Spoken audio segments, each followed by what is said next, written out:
Hey, all my Scorpio friends. Welcome to my YouTube channel. My name is Teri Hunter.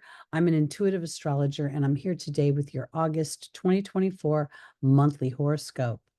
These horoscopes are based on whole sign Western astrology. So when I'm talking about Scorpio, I'm talking about Scorpio rising being the first house and dictating the landscape of the chart. This is also applicable to Scorpio sun, Scorpio moon. And if you have 3 or more personal planets in the sign of Scorpio, this video is applicable to you as well. When I refer to a day and a time, it's based on the Pacific time zone. So please adjust for your location. The month starts off kind of interesting because I feel like it's a continuation from the end of July.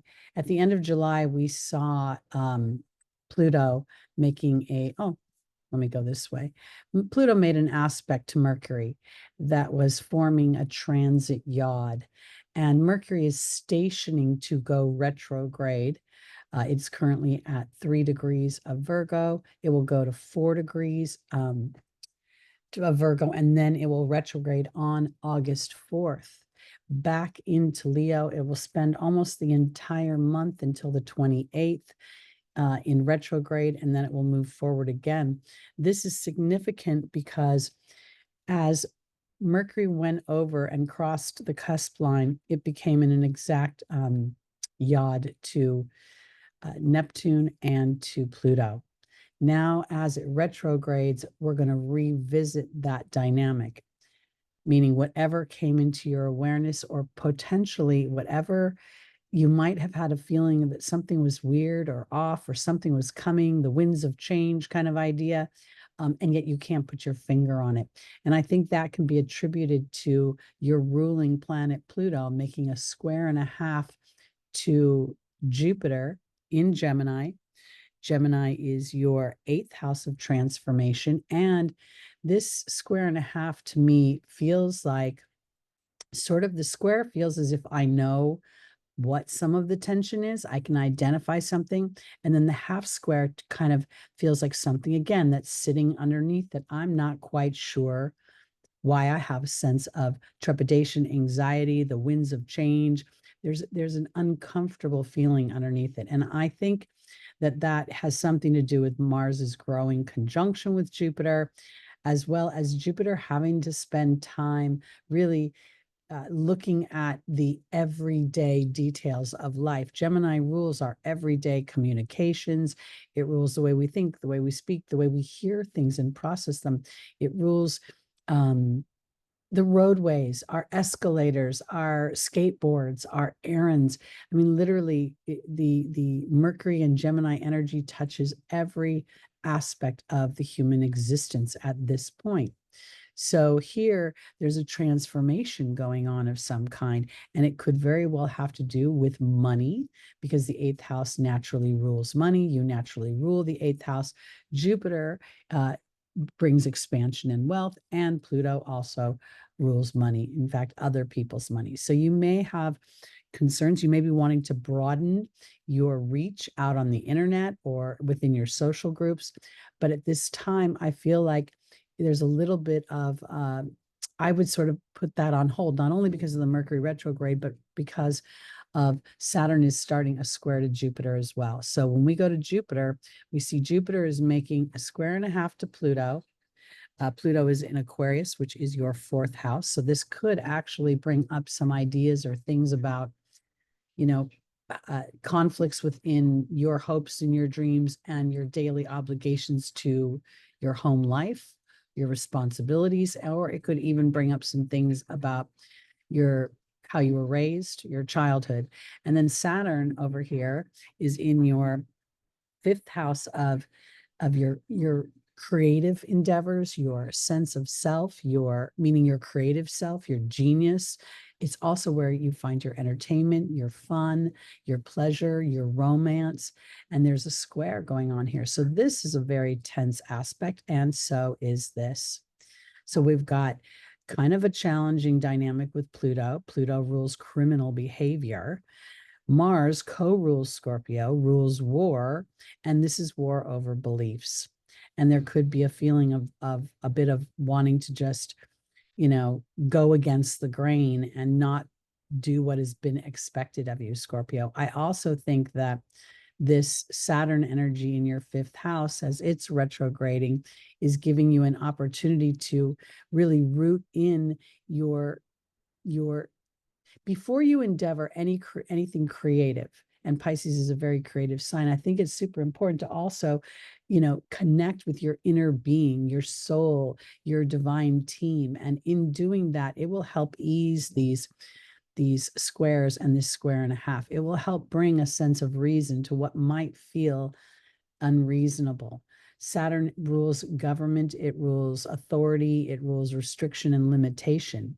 And here at the beginning of the month, at the 18th degree, we see it at a Virgo degree. So we could very much see responsibilities and the things that make everyday life happen come into the forefront and interrupt something or contracted in some way. Jupiter and Saturn are going to square 3 times. First here in August, and then they're going to square in December. Jupiter will retrograde at that point, and then again in January when Jupiter moves forward.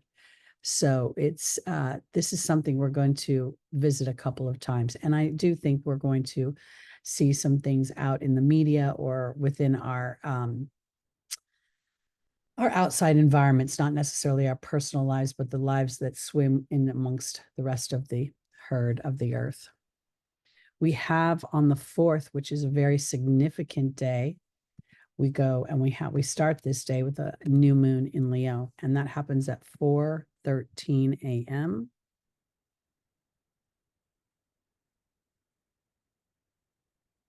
And Leo is your 10th house of career. So Scorpio, this is giving you an opportunity to plant the seeds in the dark of night, to expand your sense of self. And this could very well also be where you expand your client base or the people who buy your products or take your services. We see a nice sextile here to Jupiter. And again, there's a bit of a challenge because Jupiter is in a square to Saturn, but that could very well be about like taking a minute to really dig a little bit deeper into what it is you want. So let me be more clear about this. Oftentimes we say, oh, I just want to be happy, but everybody has a different definition of happy. So at this point, Spirit's going to want to know, what do you want to birth, and give me a little bit of the details of that. How does it feel when you're standing in your career space, when you're standing in that public eye and your reputation is being seen? I think this is really powerful because moving forward, we're going to feel a lot of Plutonian energy as Pluto moves back into Capricorn, Capricorn being your 3rd house of how you think and how you speak and how you interact with your community. And again, this could be, the 3rd house rules our teammates, our workmates. It rules sales and things. So there's interaction with others that you could potentially benefit from. So planting the seeds in faith, in faith that sort of stretches beyond what you know with your eyes. Now, we also have at the time of this new moon a yod. I referenced this earlier. Mercury had this back at the end of July. Mercury was the apex for this yod. Now it's Venus's turn, and Venus is going to continue on this for the next day or so. She's going to go into the 0 degree point, I think tomorrow or later in the day. We'll see it later in the day. But now at this new moon, she's at 29 degrees of Leo, which is on the fixed star Regulus. I think this is a really powerful sort of energy to support your intentions on this new moon. And while you may feel a sense of this is when we have 2 planets in a sextile and they are within 1-2 degrees of another planet, we call that a yod. This is a focal point. So this is your self-worth, your skills, your ability to make money. And this is a challenge. I can't really see how that's going to play out. There are some psychological things that are holding me back, fears. Potentially people have dominion over me, like my boss, or, somebody who I'm committed and responsible to. So here, because again, this is your fourth house, and now we have Neptune on the cusp of your fifth and sixth house. So there's the potential through your willingness to sit in meditation or in intentional thought to give spirit a real clear picture of what you want. I think we can start to feel these things come into your experience. What's going to happen is the sun is going to hit this point as well, but not before Mercury retrogrades and goes back over it again. So first there's this focal point on how I think and how I self-talk and what my daily actions are. Then the focal point is on the opportunity to use my skills to make money, but where's my confidence? What do I really believe about people responding to me? Exchange of energy. That's what's coming up here. And there is a challenge here because there's a wanting to be birthed into a new place. And we see that here for my Scorpios, this Uranus is at the very end of your seventh house. This is not only marriage partnerships, it's contractual collaborations with other people. Again, potentially clients, potentially people who would benefit from your services or your work or your counsel of some kind. Now we go later in the day, and I'm going to go all the way to 10 p.m. because by then Venus will have moved into her exact yod with Pluto, and her exact 0 degree. So now she's here. So this is the beginning of a new opportunity. But again, there's a weird feeling of this being more on an emotional level. I can't quite wrap my intellect around it at this time, and that might be frustrating. We see Mercury has started its retrograde. I also want to offer this because with Virgo being your 11th house, Mercury is very strong in Virgo because it's not only the ruler, it's also exalted. So whatever you garnish through Mercury's retrograde, when it comes back into your 11th house, it is an opportunity to anchor in your hopes and your dreams in a more solid way, because Virgo is a very solid, earthy sign. So all of these epiphanies or these potential epiphanies, the opportunities for awareness could benefit you down the line in a very strong way. We see here also that Mars and Jupiter are continuing to get closer and closer in your 8th house of transformation of other people's money. This could also, if you work in finance, you could find people getting a little aggro. There's an expansion of the Mars energy here. And when people live without awareness, oftentimes they become reactionary. This can really expand reactions. I would also be very mindful while I'm driving on the road. Gemini rules roadways. The 8th house is a challenging house when it comes to birth and rebirth. So you want to be mindful. Don't engage with anybody who's being a little erratic these days, just because it's not going to be fun. Just to be really honest. Okay, so now let's go to the 14th, because to me, there's not a significant shift in the planets until then, within the month. And I think that this is important because what we see here, let me go to 12 o'clock. We see an exact conjunction between Jupiter and Mars. And I think on a world stage, we may, the United States is going through an election year, and there's a lot going on in the courts, Supreme Court. So we could see something going on there, but we could also see this conjunction is in exact opposition to the moon, and the moon moves very quickly, but it feels like there's a tension between how you're feeling, potentially feeling a broader, expansive way of thinking. Sagittarius is naturally your 2nd house. And then we see here the wheel today is actually with the Scorpio rising. And then this opposition here to your 8th house could be, having to fulfill the obligations of others and potentially focused around the male energy.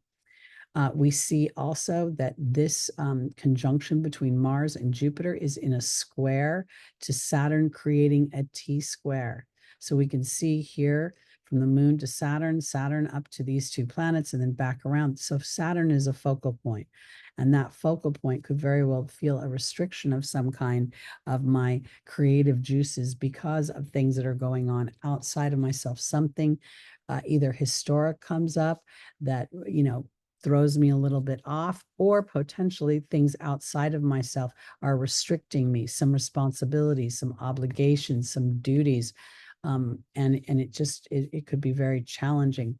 We also see that while Saturn is a focal point in a T square between the moon and Mars and Jupiter, we also see Mars and Jupiter are a focal point of a T square between Venus and Saturn. So something's going on with money, something's going on with potentially, it could feel as if authorities within our communities, our neighborhoods, our governments are somehow challenging us monetarily, or our values. I also want to offer that could be our values, or we could find that things, we observe things that we don't agree with, and it makes us nervous. Venus very much will be focused on creating and working and bringing money in and being of service in doing so. Here, she really finds her bliss here by helping other people. But Venus always wants a sense of comfort wherever she is. She wants to feel comfortable. So here, there could be some tension. She's actually not feeling comfortable. And there's Mercury in retrograde, really back revisiting this yod, the finger of God pointing at what I want to offer this to, because as humans, we are trained to look at a problem and to seek a solution. As a soul, we are taught to look at a problem as an opportunity to exercise an awareness, aka an evolved version of ourselves. And that might be challenged at this time as well, as Mercury represents sort of the everyday thought, where here Uranus represents genius thought and expansion in the form of innovation, new technologies that moves the story forward in life. So this is a little bit of a day, but I want to offer the trine here to Chiron in your 6th house, thinking individually, discerning, really starting to think, what do I want for me in the way of my service to others? How is my health? Am I frustrated to the point where I'm so hot, my health is feeling taxed? I'm not sleeping well, I'm stressed. The 6th house rules mental stress. So this individualization, discernment, and allowing for that will really kind of help this aspect, although it's a pretty formidable aspect. So we've got 2 T squares and a transit yod going on during the middle of the month. We also have the Democratic National Convention going on during this time. So I think this might be contributing to our feelings in our individual world. Let's go now to the 19th. That's where we will have our full moon in Aquarius. That's going to happen at 11:25 a.m. Pacific time. And where am I? Oh, there it is. Okay. So here we see the moon is in Aquarius. That is in your 4th house. There's an illumination of some kind. And I want to offer this too, because there's a very strong T square at this full moon, and its focal point is Uranus. Uranus over there in your 7th house. And this could be a real epiphany and a wanting to move into a new phase within your collaborations, within, this could potentially very much be focused in on not just marriage partners, but professional relationships, and creating a sense of peace and harmony for yourself. So the exact T square, the moon here, is illuminating this sort of potentially small thoughts about myself, or not giving myself enough credit, or tethering myself to my everyday activities that aren't really serving moving my story into its next chapter. And I think here Mercury is really Mercury is always very close to the sun. Mercury is the hottest planet in our solar system. So in that, I feel like there's a real that there's a 1-2 punch here, that the sun and Mercury are actually creating even brighter light for the moon to reflect. And in that, it's reflecting potentially my beliefs are holding me back, because now we see that the T-square between Venus, Saturn, and Jupiter and Mars is almost, it's as tight as it could be, really. And Jupiter and Saturn are at their exact square. So again, there's this, we see this reoccurring dynamic throughout the month of August, sort of creating these focal points of tension so that we can discern and make choices that are more aligned to our heart. I really believe that Pluto, at the end of the day, is our friend. Pluto has this huge, like, I think it's a 600-mile heart on the face of the planet that you can see from space, but it's created through this tumultuous, these elements underneath the surface that are churning. And I think that's what's happening with the yod right now, is Pluto's bringing up things underneath the surface to liberate us and to free us from any chains that bind us. But yet it's a process, and the process is never easy. It always feels a little bit like, it's stressful.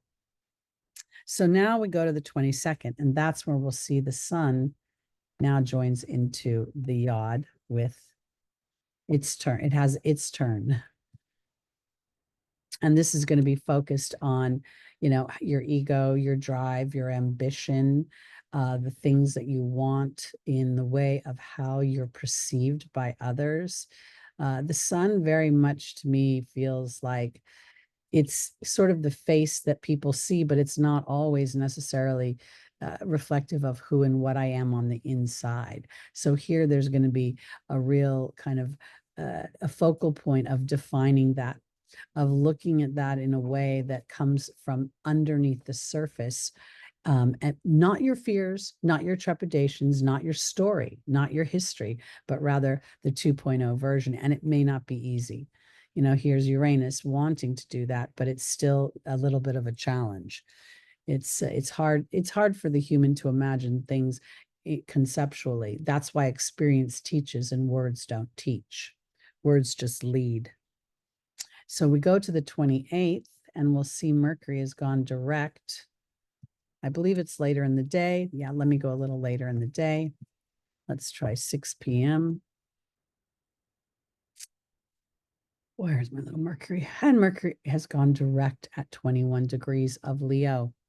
And again, Leo is your house of career, public image, leadership. So this is now the opportunity comes to take action on everything you've garnished, to start that, every day with that spiritual practice of connecting with your inner voice, with your divine team, so that you can then take your action based on that platform. We still have a square between Jupiter and Saturn. That's still in play. Mars has moved a little bit off, so maybe things have calmed down a little bit, but Mars is still in the neighborhood, having his moment, having his, having whatever he has to say. We see that Venus is in the very last degrees of Virgo, and she is about to enter her rulership. She is a conjunct right now, the supergalactic center, and that is a point in the sky where it fosters a relationship with self, so that we see ourselves as source. And that's what I think is the focus of this finger of God that's been going on all month with Pluto and Neptune, is that we truly are source. And as we harness our thoughts, we harness our ability to connect with the laws of attraction. And here now Pluto is giving a nice aspect to Venus, as she's about to be, the supergalactic center is at 2 degrees 22 minutes of Libra. So we end the month with her approaching that point. And that is also, Pluto is supporting Uranus as well. So we have a nice kind of grand trine here, offering us an opportunity to use our intellect in many ways to recalibrate our story, our history. I'm going to go to the 30th.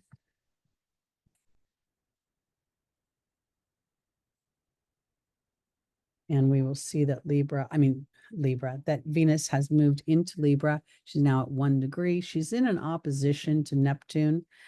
And I think, again, this is a little bit where her journey through Virgo was very practical and realistic. And now Neptune is trying to recalibrate Venus into a place where she starts with her spiritual practices. And I really believe that Saturn's journey through Pisces for the 2 years we're experiencing it, 2023 to 2025, 26, is really about that very thing, is establishing a strong foundation and building upon that with spirit, and using the divine inspirations that we get as the green lights for our action, to be aware of our trepidations and our fears. And if we're forcing something, anything that is a need, a should, a have to, has a vibrational wobble that does not serve you. So as you feel a sense of joy or excitement about an endeavor, you know the universe is aligned to the outcome you want. And I think that's very nicely supported by not only the trine here between Venus, Pluto, and Uranus, but also now the nodes are coming into orb with the supergalactic center here. So this is super, super powerful way to end the month. The month technically ends on the 31st. And as we see, there isn't a lot of change in that day. If anything, we're seeing now a bit of a quincunx between Mars forming and Pluto. And that could be an aggravation of feeling controlled in some way by powers that I have no influence over. So be mindful of that, because again, this is going to come in a series of waves. It's not going to be one steady stream. And we see that by the end of the month, Mercury has barely moved a minute from moving forward. So we'll see a little bit more action as we get further into September.